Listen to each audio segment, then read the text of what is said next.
반갑습니다. 이원주 세무사입니다. 이번 시간에는 258페이지 종합원가 계산을 할 텐데요.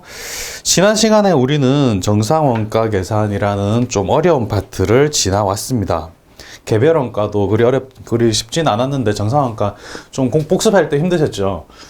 원가회계가 4문제 출제되는데요. 실무하고는 전혀 상관이 없고, 이론 문제 15문제 중에 4문제 출제되는데, 3문제를 맞추자라고 제가 말씀드렸는데, 정상원가 계산, 그리 만만치 않은 내용이었습니다.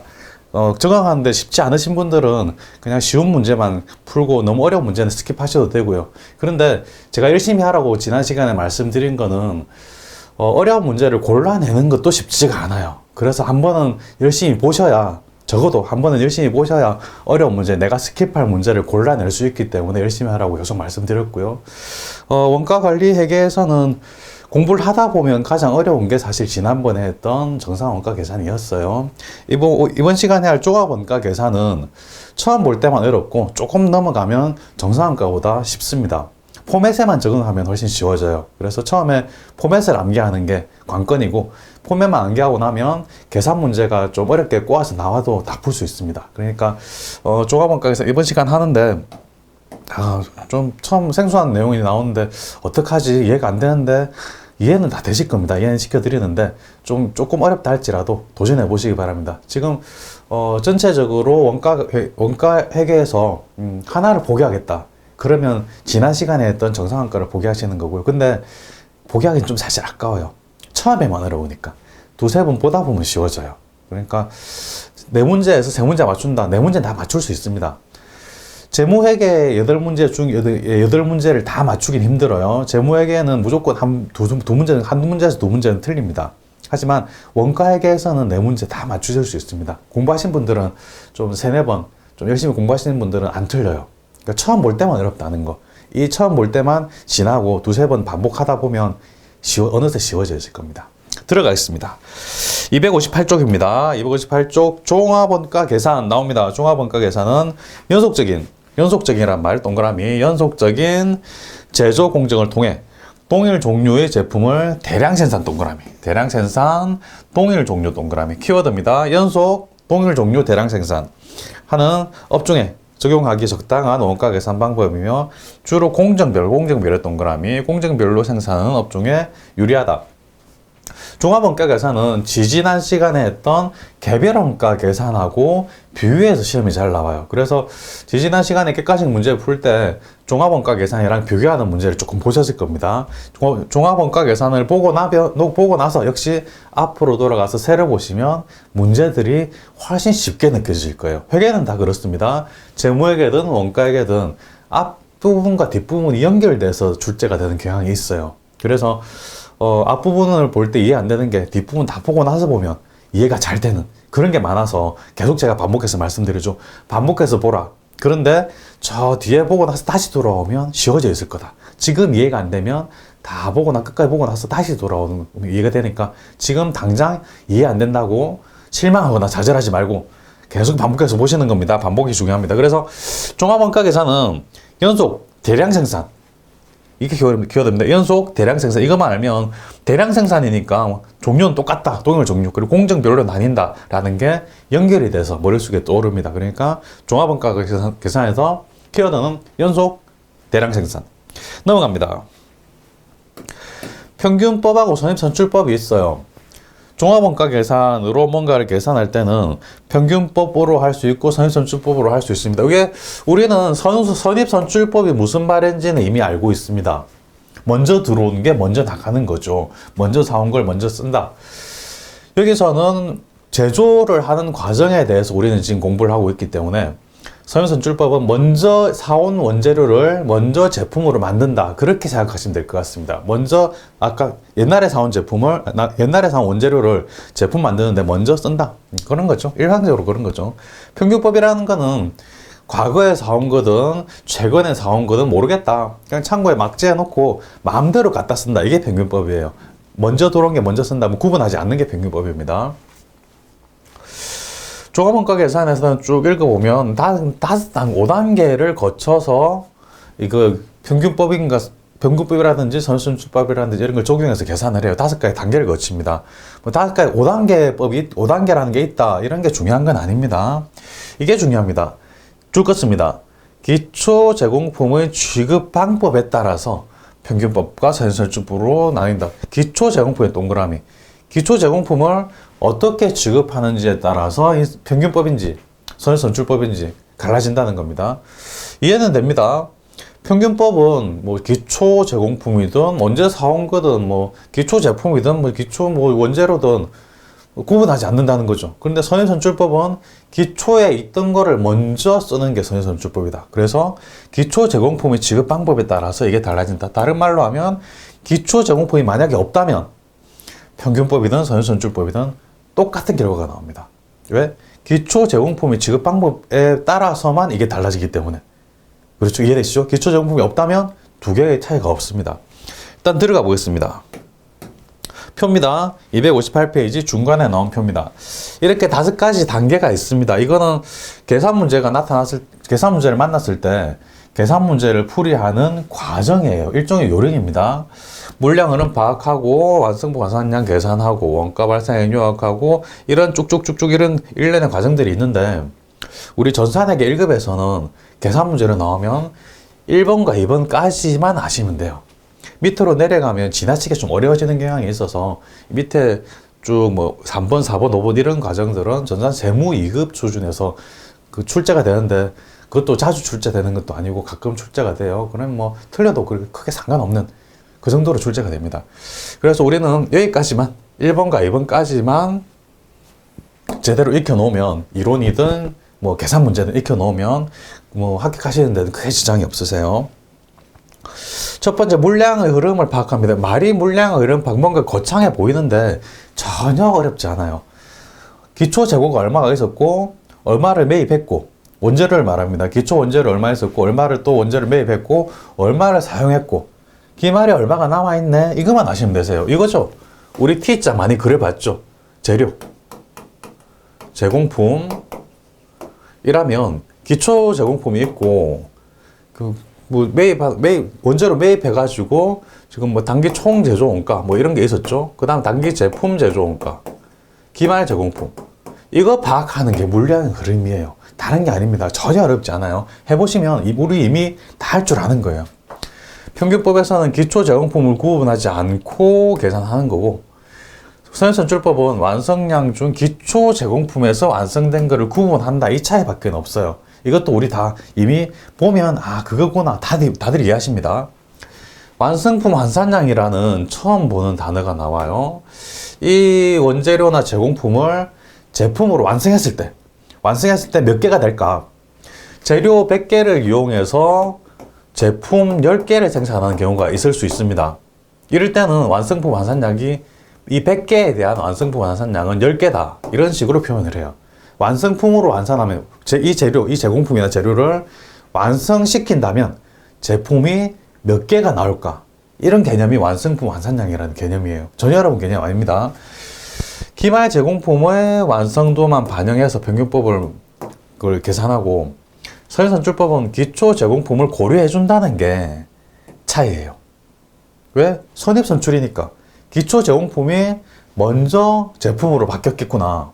평균법은 기초 제공품이든 뭐 이번 올해 새로 만드는 제공품이든 똑같이 그냥 다 평균적으로 제품으로 바뀐다.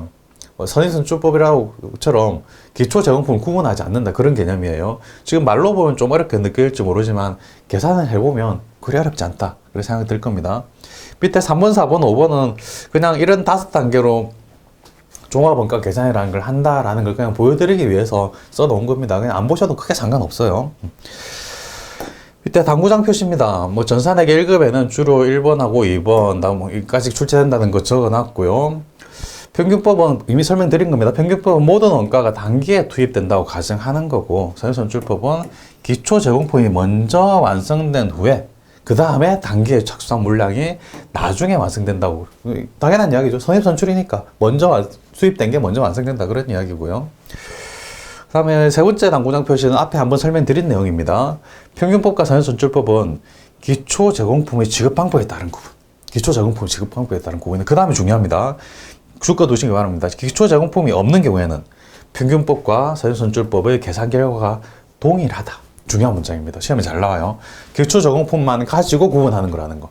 기초제공품이 없다면 평균법이든 사전선출법이든 결과가 똑같다는 거. 주가 두시고 이건 별표 하나 쳐두시기 바랍니다.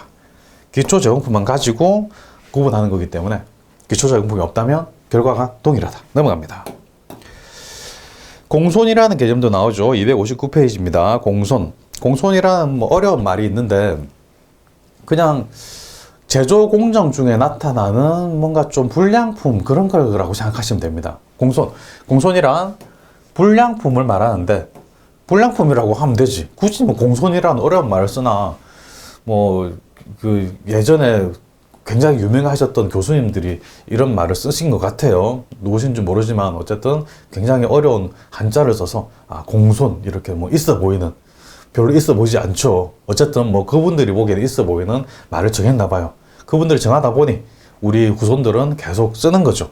어쩔 수 없습니다. 다들 쓰고 계시니까 우리도 공손, 뭐 그러면 불량품이구나 라고 알아들어야죠. 어쩔 수 없습니다. 보겠습니다. 정상 범위 내에서 발생하는 공손을 정상 공손이라고 하고요.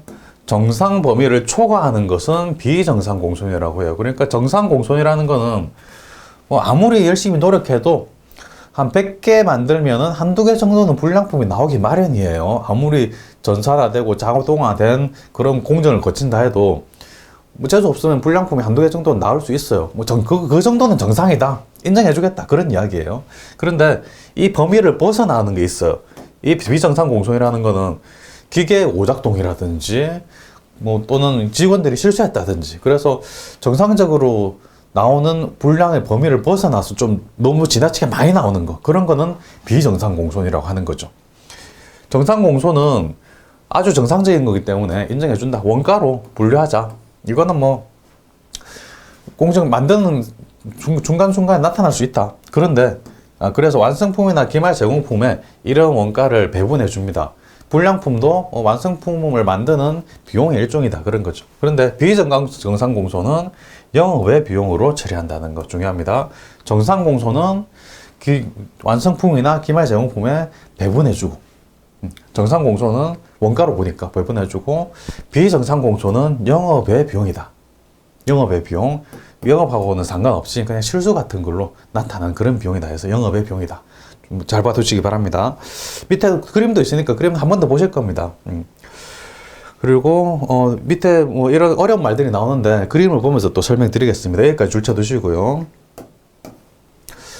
공손, 크게 공손 이렇게 있는데 정상 범위 내에서 발생하면 정상 공손, 정상 범위를 초과해서 너무 많이 발생한다. 그거는 비정상 공손. 비정상 공손은 일단 비용, 영업의 비용으로 처리해버립니다. 이거는 실수로 또는 뭐 기계 고장으로 이상하게 좀 정상적인 게 아닌 게 나타난 거기 때문에 비용으로 떨어버립니다. 비용이 돼버리고, 정상 공손은 이거는 당연히 나타나는 거다. 인정해준다. 이거는 뭐 정상적인 거니까 일종의 원가다.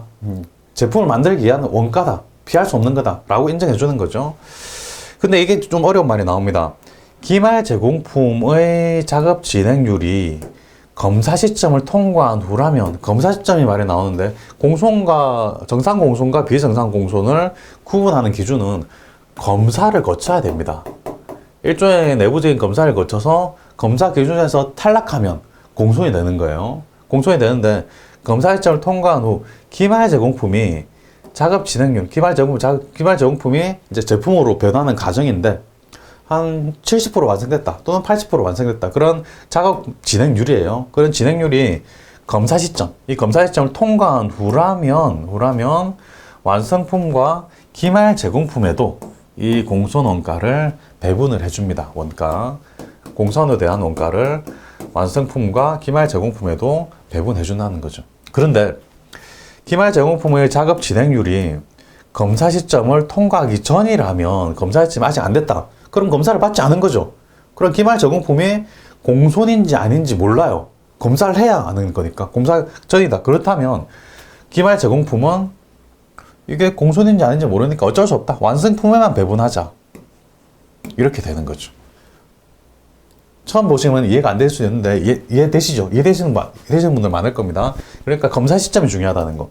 공소원이라는 거는 일정 시점에 공정이 진행되는 시점에서 검사하는데, 공정 중간에 검사하는데, 그 시점이 돼야 작업 진행률이라는 게 있어가지고 어느 정도의 작업이 진행이 돼야 그 시점에서 공소인지 아닌지를 검사하게 되는데, 검사 시점을 통과한 후라면 기말 제공품이 검사를 통과한 후라면 그러면 어떤 거는 공소인이고 어떤 건 정상이고 나눌 테니까 기말 제공품에도 공소인에 대한 원가를 배분해 주는 거고, 그렇지 않다.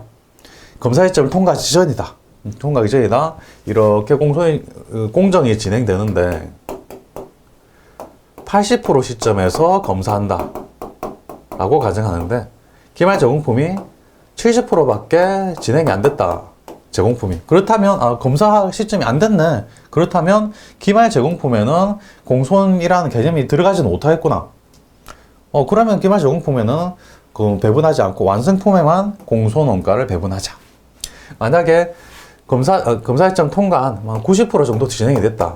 그렇다면 검사 받았겠네. 그러면 정상 공소인지 비정상 공소인지를 구분을 해냈겠다. 그렇다면 기말 제공품에도 배분을 해주는 게 맞겠네. 이런 식으로 진행이 얼마나 됐는지에 따라서 원가를 배분하는 기준이 좀 달라진다는 겁니다. 역시 문제를 풀어보고 좀 그 생각을 해봐야 이해할 수 있는 부분입니다. 그 다음에 넘어가겠습니다. 당구장 표시 있습니다. 그림 바로 밑에 당구장 표시 줄쳐 두시기 바랍니다. 작업 배물이라는 개념도 있어요. 작업 배물은 원재료에서 발생하는 찌꺼기 같은 거예요. 이런 것들은 가치가 매우 적어서 공소인과는 좀 다른 개념인 겁니다. 작업 배물과 공소를 설명하면서 일종의 작업 배물이다 라고 설명하면서 틀린 보기로 많이 나왔어요. 작업 배물은 찌꺼기 아예 버려야 되는 그런 것들이기 때문에 공소하고는 다른 개념이다 라는 것만 기억해 두시기 바랍니다. 3번입니다. 개별 원가 계산과 종합 원가 계산 비교하는 문제가 상당히 이론 문제로 출제가 많이 됐어요. 보시면 또 별표가 2개나 돼 있죠. 개별 원가, 종합 원가 어떻게 쓰이고 어떻게 다른지 잘 보시기 바랍니다. 표만 보시면 됩니다. 개별 원가 계산은 개별적으로 제품 하나하나 개별적으로 원가를 계산하는 거예요. 그래서 소량 양이 적고 주문 생산입니다. 소량 양이 적다는 말은 몇 개 안 된다. 큰 배 같은 거, 유조선이나 컨테이너선 같은 거, 큰 배 같은 거는 하나만 만들어도 그게 수십억, 수백억이 될 수도 있어요. 그러니까 양은 적어요. 1개, 2개, 3개, 4개 정도 양은 적은데 덩치는 엄청나게 크죠. 양은 적으면 소량입니다. 주문해서 생산해야 된다는 거. 큰 컨테이너에서 주문해서 따로따로 개별적으로 주문해서 생산해요. 그런데 종합원가 계산은 동일 제품을 반복 대량 생산, 공장에서 막 찍어내는 겁니다. 종이라든지 우리 책상이라든지 아니면 대량 생산하는 휴대폰 같은 것까지도 어쨌든 대량 생산. 그래서 공정별로 생산이 가능한 거. 그래서 개별 원가 계산은 큰 거, 조선, 배, 항공, 비행기, 건설, 건물 짓는 거 이런 것들은 개별 원가 계산에 들어갑니다. 크고 양 자체는 적다. 양 자체는 적은데 엄청나게 크다는 거죠. 또 비싸고 비싼 보석 같은 것도 해당이 됩니다. 종합 원가 계산은 식품, 화학, 제분, 정유 같은 거 대량으로 그냥 막 찍어내는 거, 막 만들어내는 거 말하는 거죠. 개별 원가 계산은 제조 지수서가 중요합니다. 개별 제품별로 개별 제조 지수서가 있어야 돼요. 제조 지수를 보고 천천히 워낙 비싸고 워낙 크고 그런 거기 때문에 천천히 하나하나 따져가면서 만들어야 되는 거죠. 근데 종합원가 계산은 제조지수 이런 거 없어요. 그냥 막 찍어내니까 기간 단위로 한 달 딱 끊어서 몇 개를 만드는지 또 일주일 딱 끊어서 몇 개 만드는지 그게 중요해요. 자동차도 신문 같은 거 보면 현대자동차 대량 생산하니까 하루에 몇십 개, 하루에 몇백 대 만든다 이런 말 좀 간혹 들으시죠. 이렇게 기간 단위로 몇 개를 생산하는지 그게 중요해요. 다음에 개별 원가 계산 우리 계산 많이 해봤죠.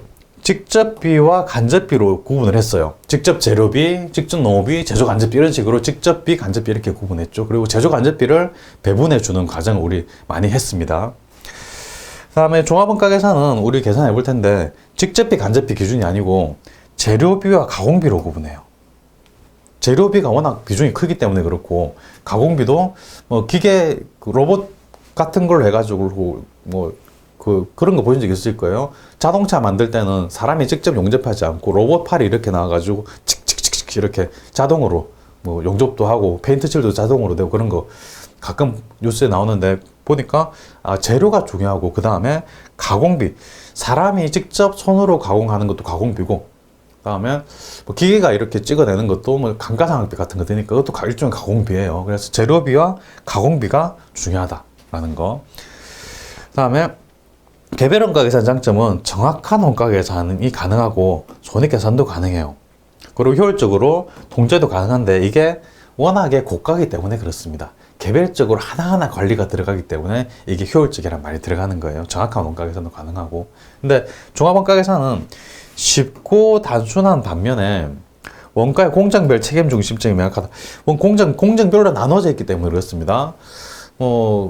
그 대량 생산하는 거, 볼펜 같은 거 대량 생산하는 거 보면 볼펜 안에 있는 심을 만드는 공정, 그리고 볼펜 뚜껑을 만드는 공정, 볼펜 길쭉한 대를 만드는 공정, 이걸 다 조립하는 공정, 공정별로 다 나눠져 있어요. 그래서 공정별로 책임자가 따로 있습니다. 책임 중심점이 명확하다. 쉽고 단순하고 공정별로 책임질 수 있는 그런 그 시스템이 돼 있고, 개별 원가 계산은 하나하나 세세하게 보기 때문에 정확한 원가 계산이 가능하다는 거.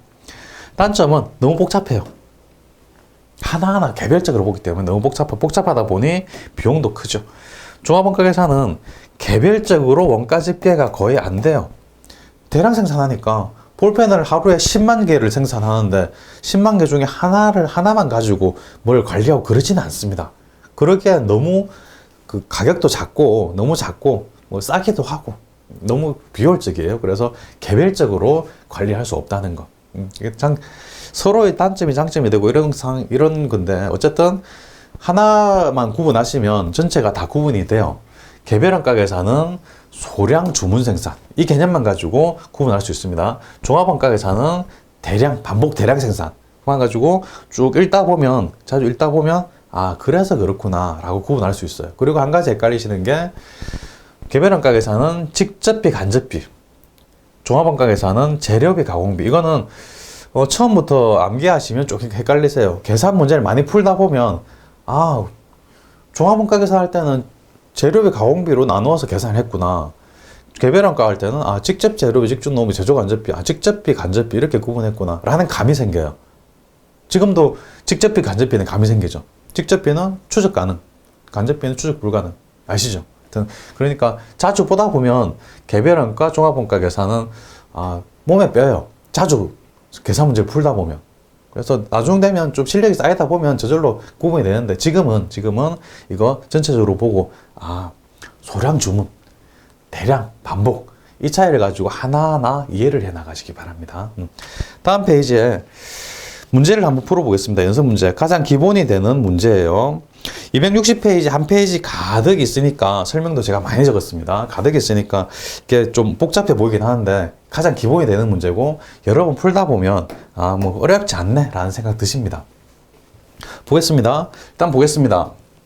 원재료를 공정 개시 시점에 전량 투입하고 가공비는 전 공정을 통해 균일하게 발생한다. 여기까지 끊으면 여기 한 문장은 거의 모든 문제에 이런 조건이 주어져요. 종합원가 계산을 하는 거의 모든 문제입니다. 그래서 원재료는 재료니까 공정 개시 시점, 시점에 전부 다 100% 다 투입을 해버리는 거고, 가공비는 만드는 기간 동안 계속 가공이 들어가야 돼요. 계속 만지고 깎아내기도 하고 하여튼 그러니까 원재료는 시작 시점이 전량 다 투입, 가공비는 계속 진행함에 따라서 균일하게 계속 발생한다는 겁니다. 때로는 문제에 따라서 이 조건이 조금 달라지는 경우도 열에 한두 개 정도 있을 수 있습니다. 근데 열에 9번 다 이런 조건이 들어가요. 종합원가 계산 시 제공품 평가 방법으로 평균법과 선행선출법을 사용할 경우 다음 자료를 이용하여 가공비의 단기 완성품 환산량을 계산해라 라고 합니다. 일단 평균법 해보겠습니다. 기초 제공품 산이 500개, 착수량이 4200개입니다. 그 다음에 완성품 1100개, 기말 제공품 600개 이렇게 되어 있는데요. 일단 물량의 흐름을 파악해 보겠습니다. 물량의 흐름, 제공품이죠. 제공품. 기초 제공품, 짜사니까 자변에 있죠. 총계원장 T자 많이 해보셨죠? 기초가 500개입니다. 그리고 착수량, 이번엔 착수한 거, 투입된 걸 말합니다. 착수한 게 4200개. 자변 합계가 4700개가 되죠. 대변은 제공품에서 제품으로 만들어서 제품으로 완성이 돼버리면 제공품은 줄어들겠죠. 완성품 수량, 그래서 완성된 게 4,100개, 기말이 남은 제공품이 600개 해서 합이 4,700개 맞네요. 차합은 네번 합계 맞고, 평균법에서는 기초 제공품을 구분하지 않는다고 그랬습니다. 단기에 착수한 건지 정기에 기초 재고에서 온 건지, 뭐 제공품, 이 기말 제공품이 어디서 온 건지, 완성품이 어디서 온 건지 구분하지 않아요. 그래서 완성품과 기말 제공품만 가지고 계산을 해요. 물량 흐름에서 완성품 4,100개죠. 기말 제공품이, 완성도가 기말 제공품의 30% 완성되어 있는데 어쨌든 기말 제공품은 600개입니다. 그래서 전체 4,700개가 되고요. 물량 흐름 파악했고요. 이제 완성품 환산량을 계산합니다. 완성품 환산량을 계산하는데요. 종합원가에서는 재료비와 가공비만으로 구분해요. 재료비 완성품 환산량. 재료비 완성품 환산량 계산해 보니까 재료비는 공정 개시 시점에 전량 다 투입해 버려요. 기초 재고와 기말 재고를 구분하지 않는 평균법의 특성상 전부 다 한꺼번에 투입된다고 보는 거예요. 4,100개가 재료비가 나갔고 600개에 대한 재료비도 전부 다 투입됐기 때문에 재료비의 완성품 환산량은 4,700개가 됩니다. 재료비의 완성품 환산량, 선인선출법에서 재료비의 완성품 환산량, 그래서 거의 물량 흐름과 동일하게 들어가요. 이렇게 계산이 됩니다. 가공비는 좀 달라요.